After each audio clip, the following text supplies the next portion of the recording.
Oh hi, today I decided to do a video.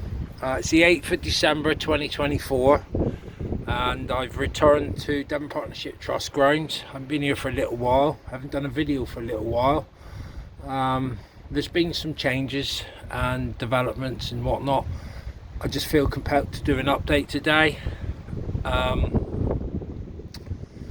This one's, all my other previous videos have been sort of about the system as a whole, the way it's structured and the way it puts you, if you're in mental health dysregulation with complex mental health issues, in a disadvantage.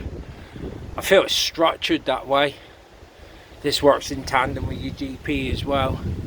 It's structured so you can't get a door to open for you. It feels deliberate. So where I'm at the moment is today's video is, like I say, most of the videos I've discussed about how it affects people, everybody who's trying to access these services. This one today is going to be more about myself. It's not a self-promotion, it's just me offloading of how I feel. As I've stated before, there is no money involved in my videos. I don't take any payment. There is no payment. Nothing like that exists.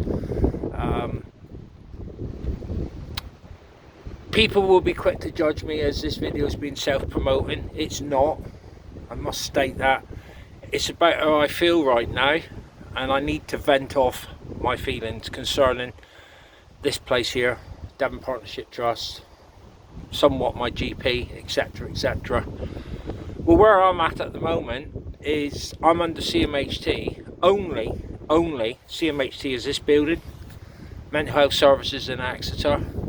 I'm only under CMHT as access to what they call a duty worker, which is very weak, it's very thin, simply because I am actually engaged at this moment in time with an outside clinic. I'm not going to name who they are. They're very, very kind people. They seem to understand the problems people are encountering accessing their mental health. They're fully aware of it. But I don't wish to name them at this time, other than they are an outside clinic which are offering me some support. It's a mood disorder clinic. Well, I've been subscribing to this clinic for a little while. I go weekly. I'm not too sure how many appointments I've had. I've certainly had more than 10. But like everything in life, this clinic for me as a client is coming to an end. I've been informed that it's coming to an end. And it puts me at a very concerned situation for my mental health and my daily struggles. So I'm very concerned about being discharged in the service.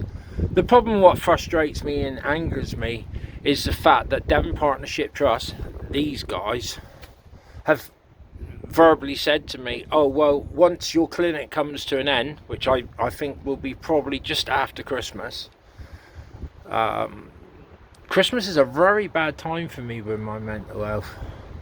I've been informed that once this clinic comes to an end for me, these guys will simply discharge me from their service again.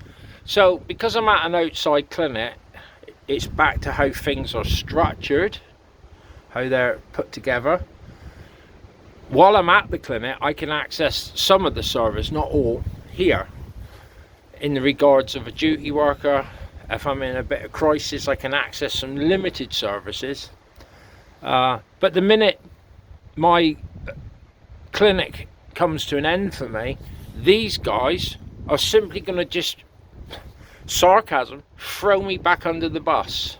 They're just going to utterly discharge me, so I'll be in a position of no access to anything. When you discharge from CMHT, which is primary care 2, you're pushed back to your GP, which is primary care 1. The problem is with that, it's, you know, you end up in a situation of less access, abandonment, you know, harder to access any help. To be fair, I'm not going to name my GP. I'm sure they're fully aware of my videos. They state they have limited access, well, next to none. All they can do is send you to ring first response, which is located in here, although I now see that it's changed a little bit and it's pushed through the 111 service, which is the main hospital over the back. You have access to A&E. That's it. You know, they will assess you, which is called site liaison. Everyone who goes to site liaison, it's not personal to me, it's everybody or most people who attend.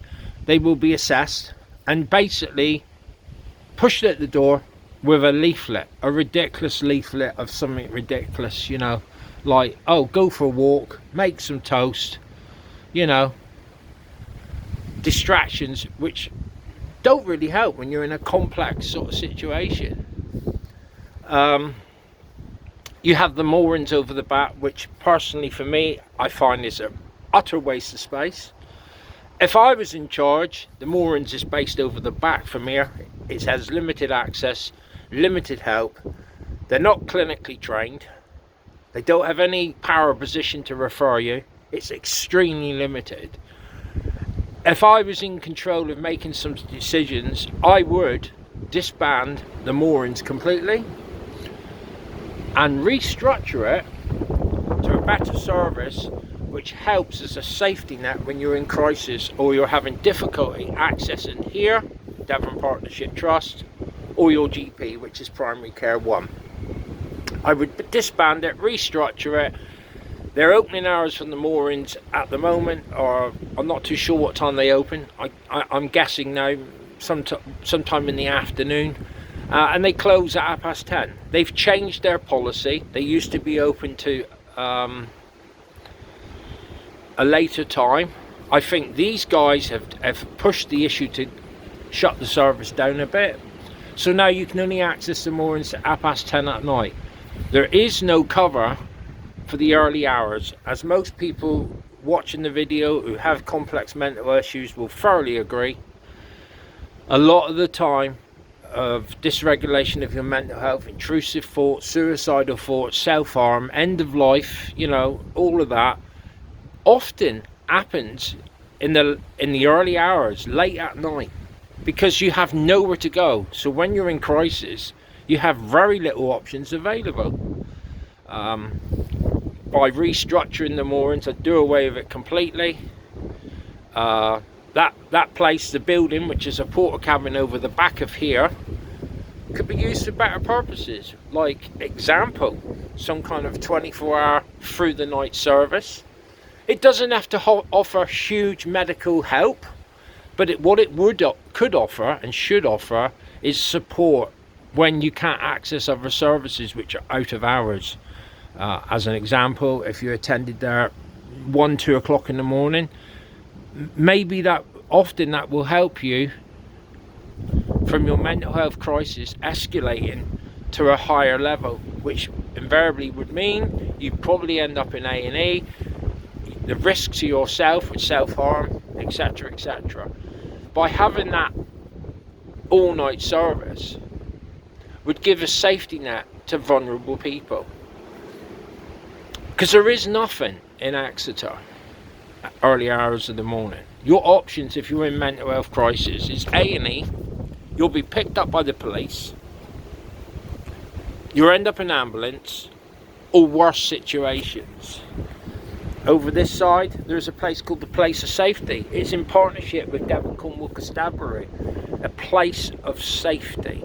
Okay, the problem is with that, the only way you can access the Place of Safety, you cannot self-refer, you can't just rock up and knock on the door.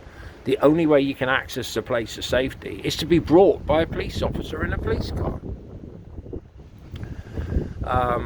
In the past, I was suggested, when I wasn't aware of these facts, I tried to attend the Place of Safety in crisis, and a security guard came because I was milling around outside, and he said, "Oh, what's the problem?" I explained to him. Oh, he said, "You can't access this service, it's not available to you." What, the place of safety is not available to me? He said, yes, it's not available to you. My advice to you, if you need to access the place of safety, how unprofessional of that person to suggest is.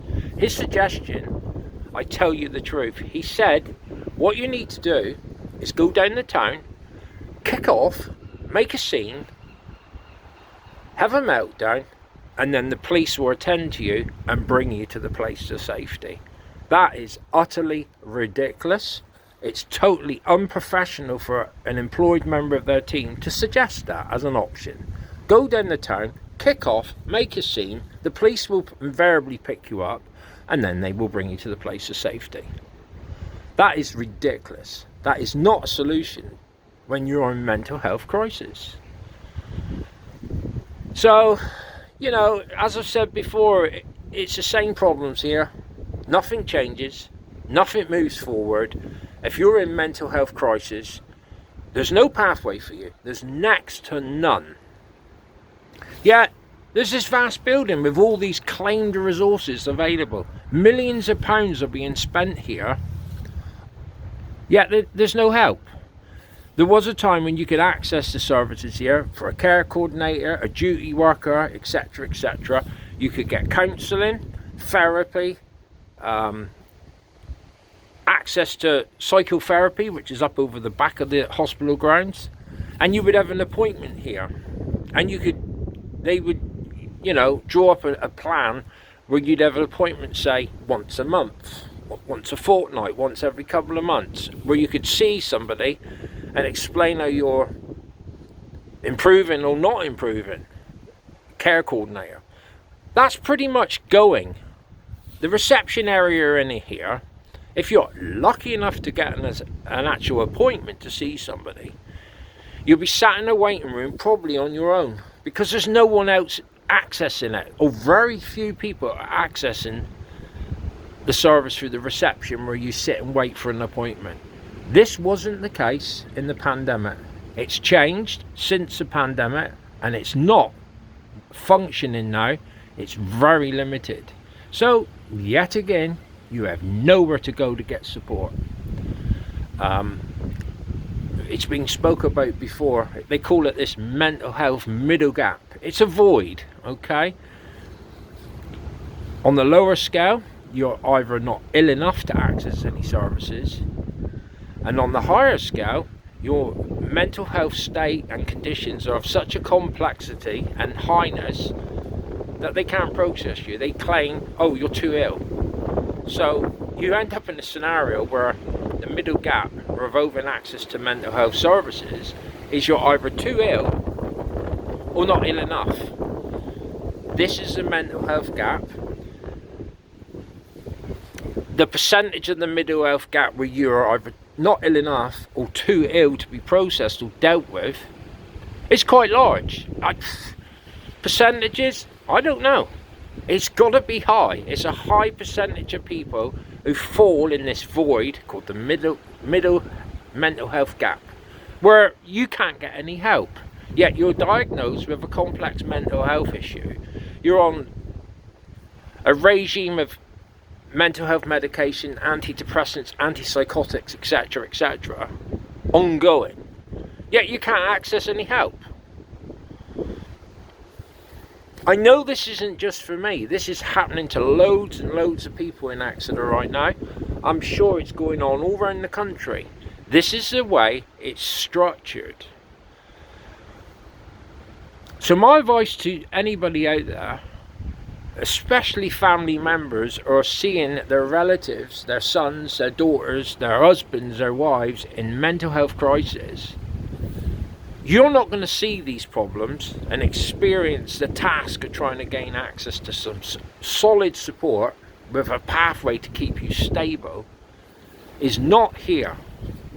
Until the said people experience the hardship, the difficulties, the challenges of accessing some even basic help, only then will you as a relative realise what's actually going on here. You know, it's tiring. I've researched this. I know what's going on. You know, I know what's taking place here. And I've made myself unpopular. I've made myself quite unpopular because I'm speaking up. I've had a remark or a message from YouTube saying that someone has complained they're not satisfied with my videos, that they don't want these videos to be viewable. I've had an email from YouTube or a message stating that we have looked at your videos, we have reviewed your videos, and we are satisfied that your videos are not causing offence, they're not offensive, they're not aggressive in their nature, and they are satisfied that my videos can continue. So my advice to these people, my videos are not going. I haven't done an update for a while. I've had some challenges in my life and difficulties. My videos are going to continue. You know, at the end of the day, I'd stand in a court of law on oath. I am telling the truth. I am also informing people of what takes place, what's available and what's not available. Yeah, it's continued to be allowed to carry on. It just amazes me. You know, it's Sunday now, 8th of December. If you're in mental health crisis right this minute, there's nothing here. Nothing. Yet there's staff. There's quite a lot of staff in here today, I can guarantee you that. You will not get access to anything here. It's ridiculous. It's unjust. So there we go.